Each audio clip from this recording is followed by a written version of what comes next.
So ayun po no, what's up mga kamay? Karon istoryahan na to ang about sa Q.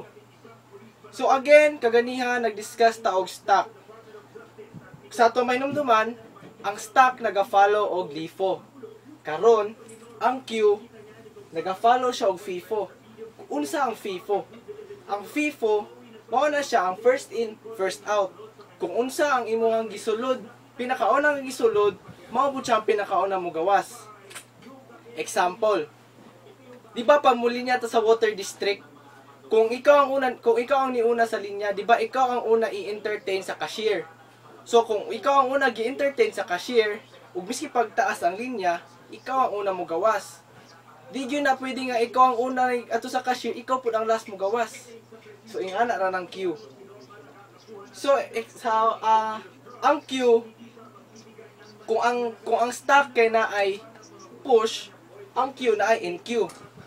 NQ mao na siya ang function ana niya kay magsulod siya og element sa Q. Tapos ang first element nga masulod sa Q, mao na siya karon ang ginatawag nga front or rear.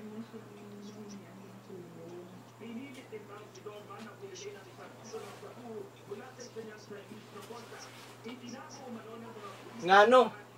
Siya pa lang man ang isang element sulod sa Q. So karon dili pa na ma-determine ang rear or ang front. Since siya pa lang isa, siya ang front ug ang rear. Karon, front ug peak. Ang front ug peak wala siya kalahian sa wala siya kalahian sa top sa stock. Tan-awon lang niya ang element nga ang front element sa Q. Kung sa stock, ang iyahang tan-awon is ang top element. Kung insa tong recently lang nimo gisulod sa stock, mao na siya ang i-view niya. Karon kung unsa tong pinakauna nga gisulod nimo sa Q, mao to siya ang iyahang tan-awon, mo to iyahang ipakita sa imo ha. Karon is empty. Tan-awon lang niya kung empty ba ang imong Q. Kung empty mo return siya true. Kung dili mo return siya false. Karon naputay ginatawag nga is full. Naatay is empty, naputay is full. Ngano na ay is full? Kay ang Q limited lang ang value na imong masulod sa iyaha. So kung puno ng imong Q, mo return siya og true. Else mo return siya og false. So karon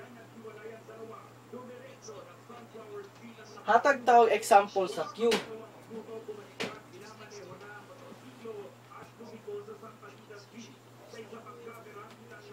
Kung tahay mag-NQ ta og value nga 2. Siya ang una musulod sa Q. And again, siya pud una mo gawas. Pero since NQ pa lang ta, dili pa siya mo gawas.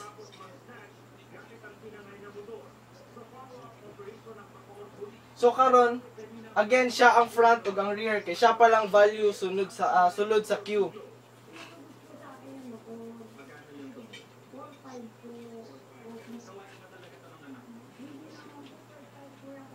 Karon niabot na pud si DQ, si NQ.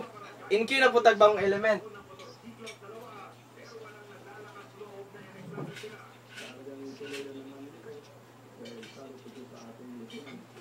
Sulod na pud siya sa Q.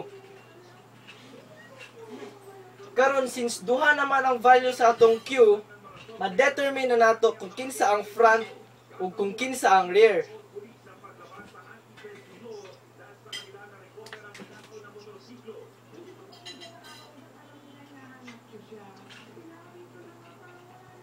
Sa kaning presentation na to karon, ang rear kay si 3, ang front kay si 2. Karon moabot mag-NQ na po. Every time mag-NQ ta, every time na ay bago nga NQ, mao to siya ang rear. So karon mag-DQ ta.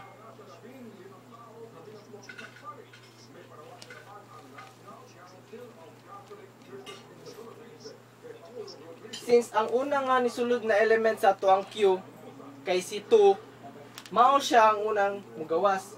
Ang kalahian nila sa stock, kay every time mag-pop ka, ang element nga recently nimo gisulod, mao to siya ang unang mugawas.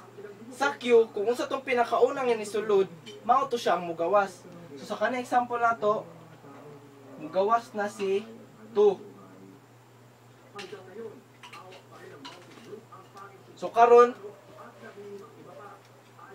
So karon since isa na lang balik na siya isa ka element ang ato ang Q.